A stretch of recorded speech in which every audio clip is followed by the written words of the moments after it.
Hi ಎಲ್ಲರಿಗೂ ನಮಸ್ಕಾರ. Welcome back to our YouTube channel. So ಇವತ್ತಿನ ತರಗತಿಯಲ್ಲಿ ನಾವು ಶಿಶು ಮನೋವಿಜ್ಞಾನ ಮತ್ತು ವಿಕಸನ ಇದ್ರ ಬಗ್ಗೆ ನಾವು ಕಂಪ್ಲೀಟ್ ಸೈಕಾಲಜಿಯನ್ನ ನಾವು ನೋಡ್ತಾ ಹೋಗೋಣ. ಮೊದಲನೇದಾಗಿ ಸೈಕಾಲಜಿ ಅಂದ್ರೇನು, ಮನೋವಿಜ್ಞಾನ. ಈ ಮನೋವಿಜ್ಞಾನವನ್ನ ಪ್ರಾಚೀನ ಕಾಲದಲ್ಲಿ ತತ್ವಶಾಸ್ತ್ರದ ಒಂದು ಭಾಗವಾಗಿ ಪರಿಗಣಿಸಲ್ಪಟ್ಟಿತ್ತು. ಕಾಲಾನಂತರ ಏನಾಯ್ತು, ಅದು ತನ್ನದೇ ಆದ ಸ್ವರೂಪವನ್ನ ಪಡೆದುಕೊಂಡು ಪ್ರತ್ಯೇಕ ಶಾಸ್ತ್ರವಾಗಿ ಹೊರಹೊಮ್ಮಿತ್ತು. ಮನೋವಿಜ್ಞಾನವನ್ನ ಮಾನವನ ವರ್ತನೆಯ ಅಧ್ಯಯನ ಅಂತ ಕೂಡ ಹೇಳಿದ್ದಾರೆ. ಓಕೆ, ನೋಡಿ, ಮನೋವಿಜ್ಞಾನವನ್ನ ಮಾನವನ ವರ್ತನೆಯ ಅಧ್ಯಯನ ಅಂತ ಹೇಳಿದ್ದಾರೆ. ಮನೋವಿಜ್ಞಾನಿಯು ಮಾನವನ ವರ್ತನೆಯ ನಿಯಮಗಳ ಬಗೆಗೆ ಮತ್ತು ಸಕಲ ಜೀವಿಗಳು ಕೆಲವು ನಿಯಮಗಳಿಗೆ ಅನುಗುಣವಾಗಿ ವರ್ತಿಸ್ತವೆ ಅನ್ನುವಂಥದ್ದು ಇವರ ಪ್ರಮುಖ ಆಶಯ ಆಗಿತ್ತು. ಅಂದ್ರೆ ಮನೋವಿಜ್ಞಾನಿ ಏನಿದ್ದಾರೆ, ಅವರು ಮಾನವನ ವರ್ತನೆಯ ನಿಯಮಗಳ ಬಗ್ಗೆ ನಿಮ್ಮ ಜೊತೆಗೆ ಪ್ರತಿಯೊಂದು ಜೀವಿಗಳು ಕೂಡ ಕೆಲವು ನಿಯಮಗಳಿಗೆ ಅನುಗುಣವಾಗಿ ವರ್ತಿಸ್ತವೆ ಅನ್ನೋದು ಅವರ ಒಂದು ಆಶಯ ಆಗಿತ್ತು. ಇನ್ನು ಮನೋವಿಜ್ಞಾನ ಅನ್ನುವಂಥ ಪದವನ್ನ ಆಂಗ್ಲ ಭಾಷೆಯಲ್ಲಿ ಸೈಕಾಲಜಿ ಅಂತ ಕರೀತಾರೆ. ಮನೋವಿಜ್ಞಾನವನ್ನ ಇಂಗ್ಲಿಷ್ ನಲ್ಲಿ ಸೈಕಾಲಜಿ ಅಂತ ಕರೀತಾರೆ. ಸೈಕ್ ಅಂತ ಹೇಳಿದ್ರೆ ಅಥವಾ ಸೈಕೆ ಅಂತ ಹೇಳಿದ್ರೆ ನೋಡಿ, ಸೈಕೆ ಮತ್ತು ಲೋಗಸ್. ಓಕೆ, ಸೈಕಾಲಜಿ ಅನ್ನುವಂಥದ್ದು ಸೈಕೆ ಮತ್ತು ಲೋಗಸ್ ಅನ್ನುವಂತಹ ಪದದಿಂದ ಸೈಕಾಲಜಿ ಅನ್ನುವಂತಹ ಒಂದು ಪದ ಹುಟ್ಟುಕೊಂಡಿದೆ. ಸೈಕೆ ಅಂತ ಹೇಳಿದ್ರೆ ಅದು ಆತ್ಮ. ಓಕೆ, ಲೋಗಸ್ ಅಂತ ಹೇಳಿದ್ರೆ ಅಧ್ಯಯನ. ಸೊ ಒಟ್ಟಾರೆಯಾಗಿ ಮನೋವಿಜ್ಞಾನವನ್ನ ಆತ್ಮವನ್ನ ಕುರಿತಾಗಿ ಅಧ್ಯಯನ ಮಾಡುವಂತಹ ಒಂದು ಶಾಸ್ತ್ರ ಅಂತ ಹೇಳಿ ಅರ್ಥೈಸಲಾಗುತ್ತೆ. ಈಗ ಮನೋವಿಜ್ಞಾನದ ವ್ಯಾಖ್ಯಾನಗಳನ್ನ ನೋಡ್ತಾ ಹೋಗೋಣ. ಯಾರೆಲ್ಲ ಏನೇನ್ ಹೇಳಿದರೆ, ದೀಸ್ ಆರ್ ವೆರಿ ಇಂಪಾರ್ಟೆಂಟ್. ಇದೆಲ್ಲದೂ ಕೂಡ ವಾಮದೇವಪ್ಪ ಸರ್ ಬುಕ್ ಏನಿದೆ, ಅವರ ಒಂದು ಬುಕ್ಕಿನಿಂದ ಶಾರ್ಟ್ ನೋಟ್ಸ್ ಮಾಡಿರುವಂತದ್ದು. Okay, this is very very very important. ಮನೋವಿಜ್ಞಾನವು ಮಾನವನ ವರ್ತನೆ ಹಾಗೂ ಅವನ ಅಂತರ್ ಸಂಬಂಧಗಳ ಅಧ್ಯಯನವಾಗಿದೆ. ಮನೋವಿಜ್ಞಾನ ಅನ್ನುವಂಥದ್ದು ಮಾನವನ ವರ್ತನೆ ಮತ್ತು ಅವನ ಅಂತರ್ ಸಂಬಂಧಗಳ ಅಧ್ಯಯನ. ಓಕೆ, ವರ್ತನೆ ಹಾಗೂ ಅವನ ಅಂತರ್ ಸಂಬಂಧಗಳ ಅಧ್ಯಯನ.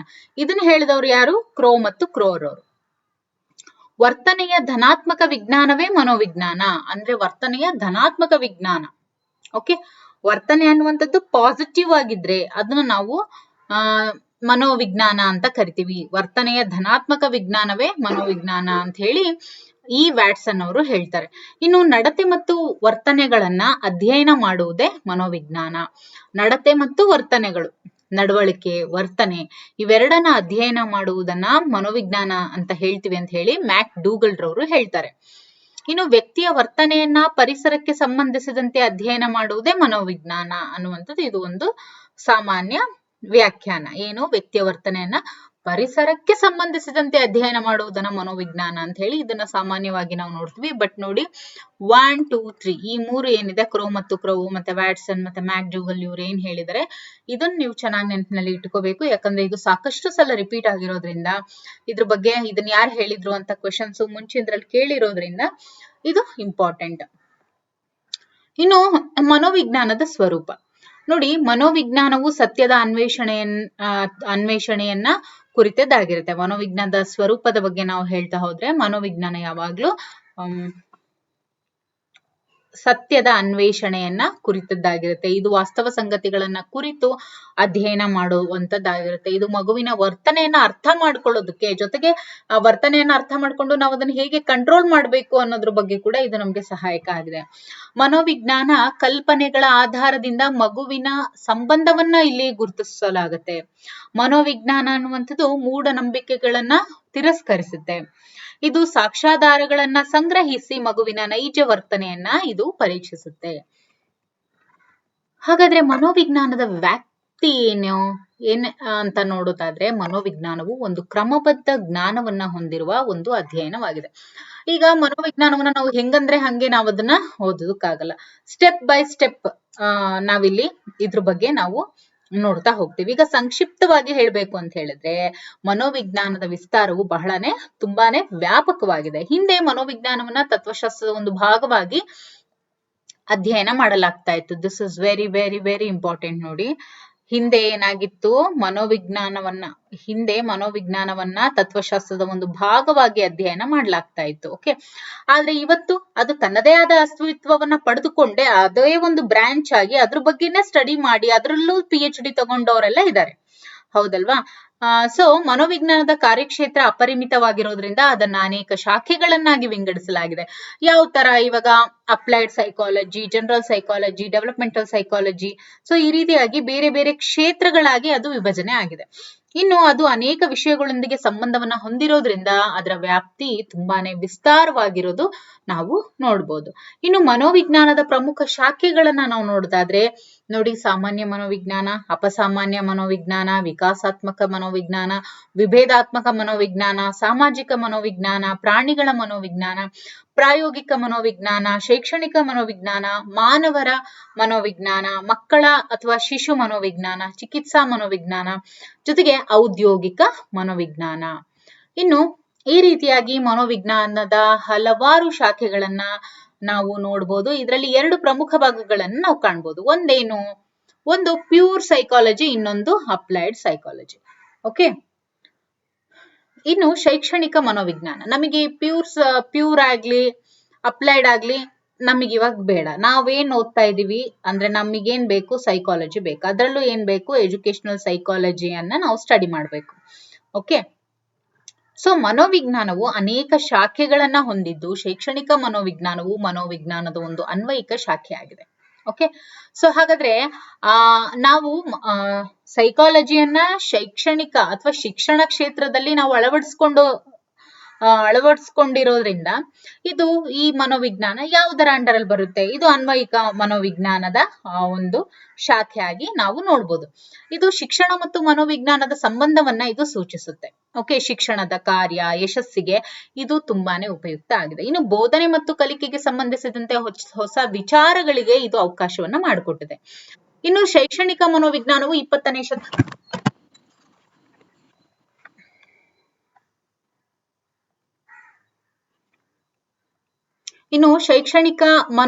20ನೇ ಶತಮಾನದಲ್ಲಿ ಅಭಿವೃದ್ಧಿ ಹೊಂದುತ್ತಾ ಹೋಯಿತು.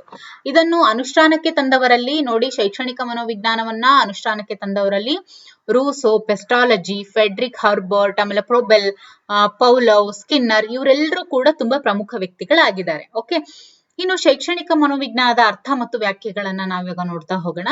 ಮಕ್ಕಳ ಕಲಿಕೆ ಮತ್ತು ಶಿಕ್ಷಕನ ಬೋಧನೆಗೆ ನಿಕಟ ಸಂಪರ್ಕವೇರ್ಪಡಿಸುವ ಕೊಂಡಿಯೇ ಶೈಕ್ಷಣಿಕ ಮನೋವಿಜ್ಞಾನ. ನೋಡಿ, ಮಕ್ಕಳ ಕಲಿಕೆ ಮತ್ತು ಶಿಕ್ಷಕನ ಬೋಧನೆಗೆ ನಿಕಟ ಸಂಬಂಧ ಅಥವಾ ಸಂಪರ್ಕ ಇದನ್ನ ಏರ್ಪಡಿಸುವಂತಹ ಕೊಂಡಿ, ಇದನ್ನೇ ನಾವು ಎಜುಕೇಶನಲ್ ಸೈಕಾಲಜಿ ಅಂತ ಹೇಳ್ತೀವಿ. ಇನ್ನು ಇದ್ರ ಕುರಿತಾಗಿ ಸ್ಕಿನ್ನರ್ ಅವರು ಏನ್ ಹೇಳಿದ್ದಾರೆ ಅಂದ್ರೆ, ಶೈಕ್ಷಣಿಕ ಮನೋವಿಜ್ಞಾನ ಬೋಧನೆ ಮತ್ತು ಕಲಿಕಾ ಪ್ರಕ್ರಿಯೆಗೆ ಸಂಬಂಧಿಸಿದಂತಹ ವಿಜ್ಞಾನ ಆಗಿದೆ.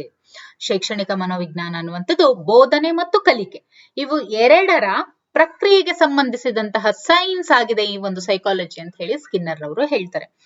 ಇನ್ನು ವ್ಯಕ್ತಿಯ ಜನನದಿಂದ ವೃದ್ಧಾಪ್ಯದವರೆಗಿನ ಕಲಿಕೆಯ ಅನುಭವಗಳನ್ನ ವೈಜ್ಞಾನಿಕವಾಗಿ ವಿವರಿಸುವಂತಹ ಕ್ರಮವನ್ನ ಶೈಕ್ಷಣಿಕ ಮನೋವಿಜ್ಞಾನ ಅಂತ ಹೇಳಿದ್ದಾರೆ.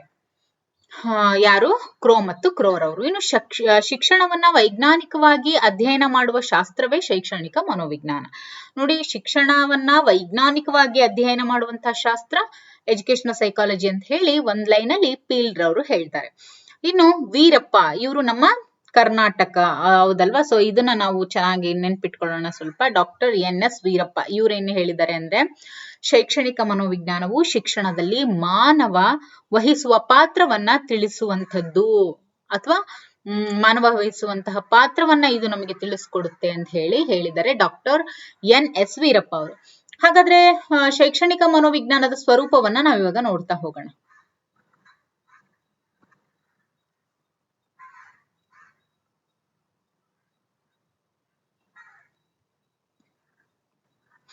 ಸ್ವರೂಪ ನೋಡೋದಾದ್ರೆ ಶೈಕ್ಷಣಿಕ ಮನೋವಿಜ್ಞಾನ ಒಂದು ನಿಖರವಾದ ಅನ್ವಯಿಕ ಶಾಸ್ತ್ರವಾಗಿದೆ. It is particularly related to applied psychology. Okay, ವಿವಿಧ ಸಮಸ್ಯೆಗಳನ್ನ ವೈಜ್ಞಾನಿಕವಾಗಿ ಇದು ಪರಿಹರಿಸುತ್ತೆ.